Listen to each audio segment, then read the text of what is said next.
My name's Ashley Rosa. I am 28 years old and I'm from Ferndale, California. And currently I live in Hyattsville. I'm a victim of sexual abuse by my biological father from the ages of 12 to 16. So I've always had my PAPs and any vaginal exams done by women. So when I saw Dr. Stokes, I'm not sure if he read my chart or anything, didn't ask any questions. So I assumed he just knew. And I'm so accustomed to Planned Parenthood where they say, I'm going to put my hand here, it's cold, going to insert whatever. And it didn't happen like that. He didn't say anything and he just immediately inserted his fingers. So that made me very uncomfortable and I didn't even know what to think. And so I just didn't say anything and I just laid there and let it happen. And then he said, okay, we're going to set up your ultrasound. Go to the front desk. When I went to the front desk, I didn't set up an ultrasound. I told them to fax over my medical records and papers over to Redwood Memorial, that I would be going there. Don't ask me any questions, please. I just don't want to be seen here anymore. And then I saw Dana Perry. And Dana Perry was my midwife for all of my children. And I love her very much. And we connected on a personal level. She always, made sure that my voice was heard. And she's just amazing.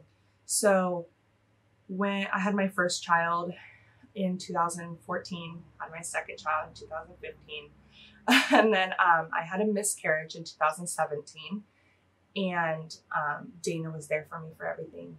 And I ended up hemorrhaging, and I lost 2 liters of blood, and I had to go to the hospital. About 4 months later, Dana told me that I can go ahead and try again. And now I have a 2.5-year-old boy, Jackson.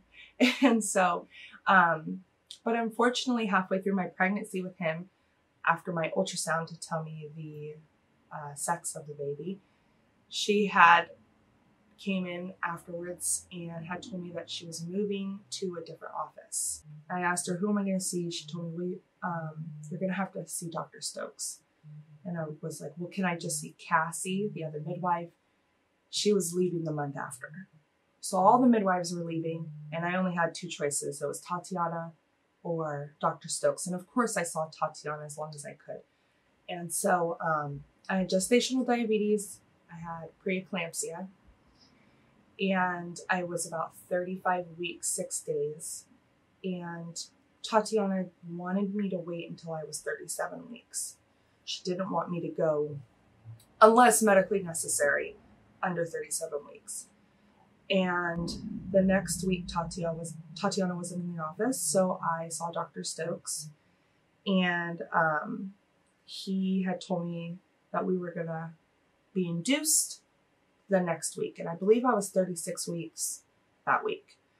And because my blood pressure was too high, and I understand completely, so we set up for induction.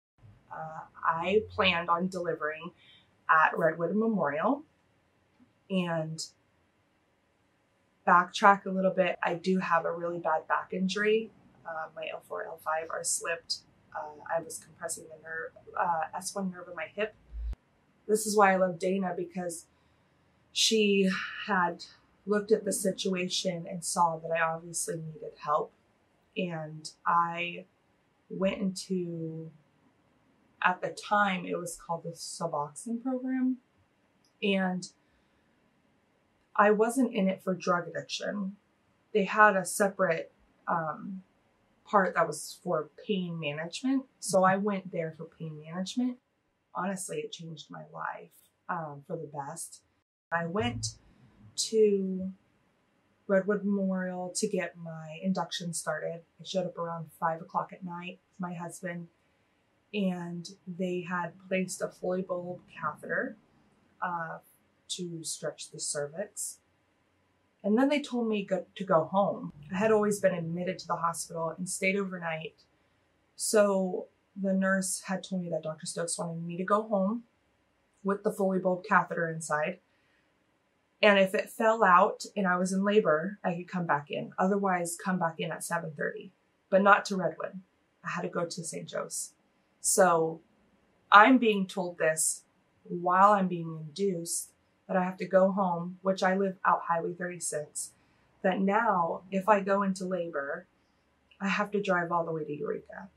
So that scared me. I didn't sleep, and I was worried the whole night that it was going to come out while I was sleeping and I was going to go into labor, and were we going to make it to the hospital? So I try to argue with the nurse a little bit. I'm like, I really don't want to deliver at St. Joe's. I know everybody at Redwood. I'm comfortable at Redwood. And then she called Dr. Stokes, and Dr. Stokes wanted to use my medication as a reason and told me that because you're on this medication, you're going to have to deliver at Eureka just in case your baby needs the NICU. And so, of course, my child is the most important thing. So I went to Eureka. They greeted me very nicely at the hospital. But I did have one problem with I believe she's a nurse or a midwife. And I know there's a big stigma about the medication I'm on. I know that a lot of people take it for drug abuse, but I took it for pain management.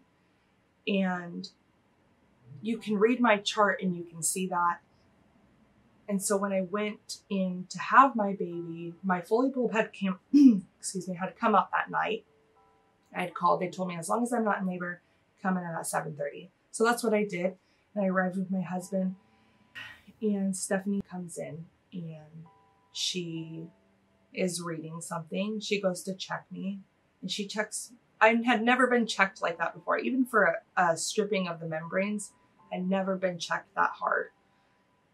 And when she then went to go sit down, she told me, oh, you're only 2 centimeters.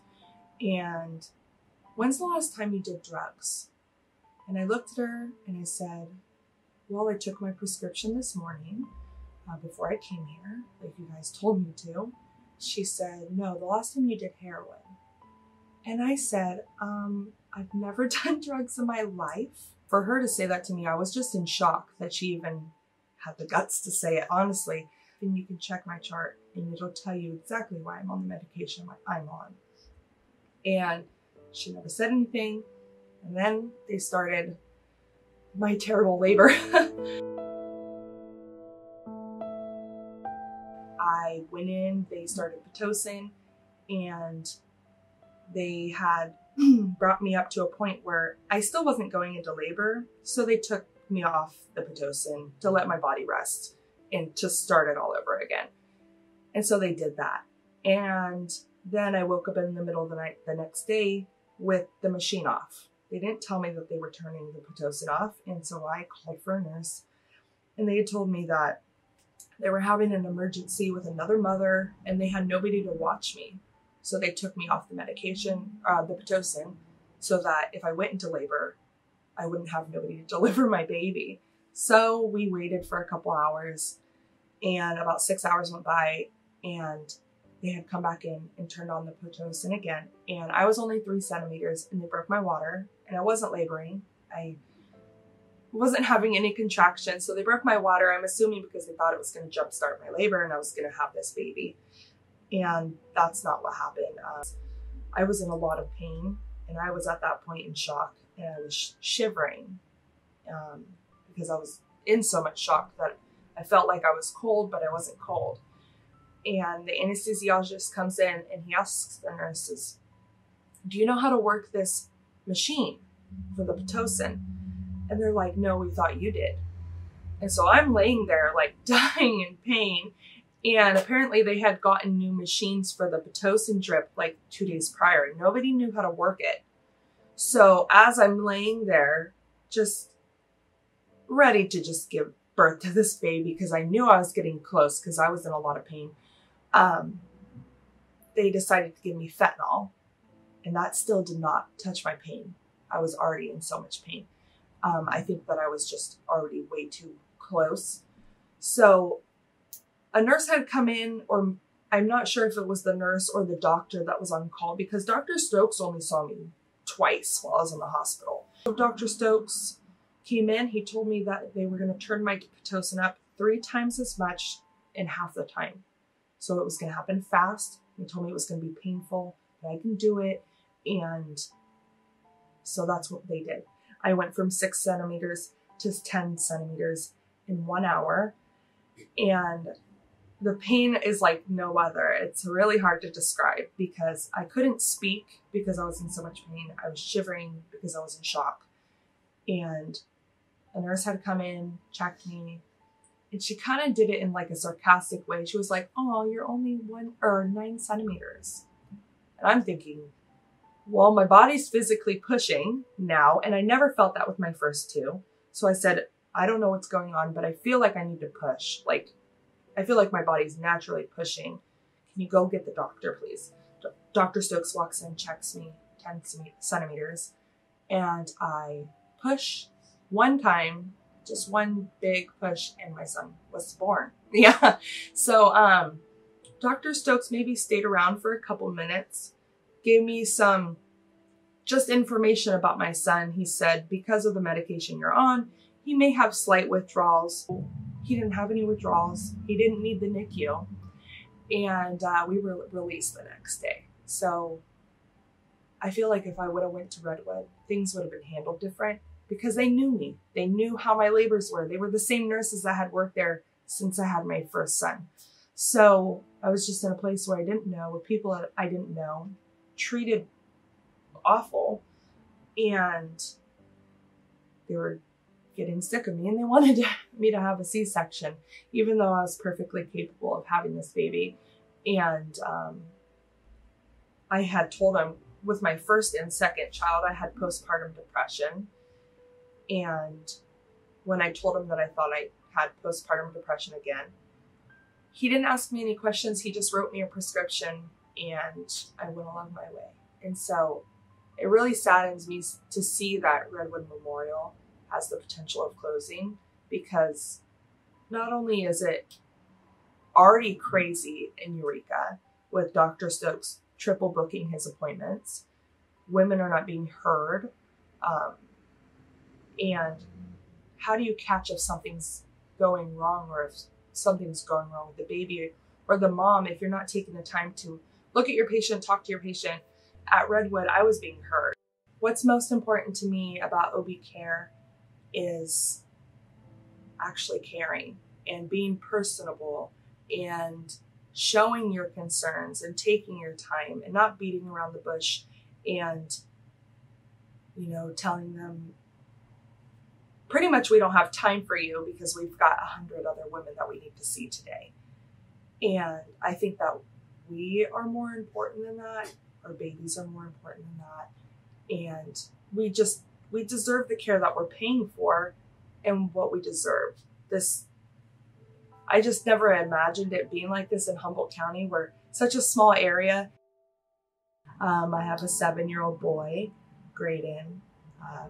My daughter will be 6 in June, Delilah, and Jackson will be 3 in September. And I'm not having any more children. I don't think so. I did want a lot of kids, but I'm just worried.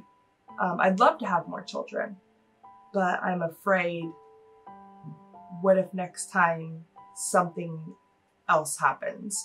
I don't want to take those chances. And the kids that I do have are very important to me. I almost didn't make it when I had my miscarriage. And so I didn't care if they took my uterus then. I even asked them, take everything, just save my life, because I have 2 kids at home that I need to take care of. And of course they could save everything. That's why I have my son now, Jackson. But I just don't want to take the chances anymore, because I know at Redwood, they took the time to make sure they fixed everything. What if they're too busy and I have the same thing happen to me where I hemorrhage and I'm laying there because I'm waiting for a doctor to become available? I don't want to risk that at all. So yeah, it's rough. But and not only that, but just like being judged too, because over at Redwood Women's with the midwives, they knew the medication I was on. They helped me get on that medication because I was dependent on pain medication that I was being prescribed. And I know that, like I said, there's a stigma about it. And I just feel like until you know the person, you know their situation, you might not know why somebody's on a certain medication. But you should never judge them just because you've heard a certain thing about them. Oh, that medication's used for heroin addicts. I've never done drugs in my life. And so you can't just judge everybody that takes a certain medication. And I felt like when I went to St. Joseph's, I was really judged that day. Because I've never even been asked that question before. And it was really, I was scared because I was like, well, you have my chart. You can see them. I have 2 slip discs, which I did recently have back surgery, July of 2020. So I'm pain free. But back then I was in excruciating pain. And then having to be pregnant on top of it all was bad. And then for them to just assume that I was a drug addict it really set the tone with me and with them. So when I had heard that I was going to have to deliver at St. Joseph's because my medication for my son, that's the first thing that went through my head. What if he does have something wrong with him? Thankfully, he didn't. No withdrawals, nothing. I stayed with my baby the whole time, never let him out of my sight. And I just wish that I could have done it at Redwood, because I know for a fact it would have been a different experience and a different labor, a different childbirth.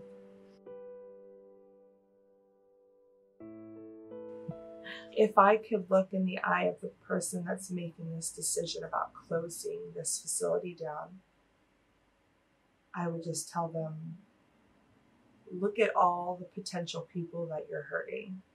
Look at all the people that live south of Fortuna that now have to drive an hour or more to St. Joseph's, and they risk having their babies in their car, complications.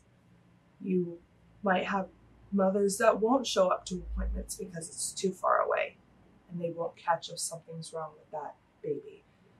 There's so many reasons why I just can't wrap my head around why they would do. It's not right. You're hurting women that have used this facility for years and years and years. Not only are you taking away our place, but then you're making us go to a place that's already triple booked, that's already not being spoken to, examined correctly, and cared about. So all these hundreds of women that went to Redwood Memorial and Redwood Women's Center now have to go to Eureka and wait and be, what are they gonna quadruple book? Now it just doesn't make sense to me why they would do that. And I don't know if it's a money issue. I don't know if it's a doctor issue, but there's always ways to help the community. And these women that have been going there for years, or new women that live in the area or further south, deserve to have good quality care from doctors who care.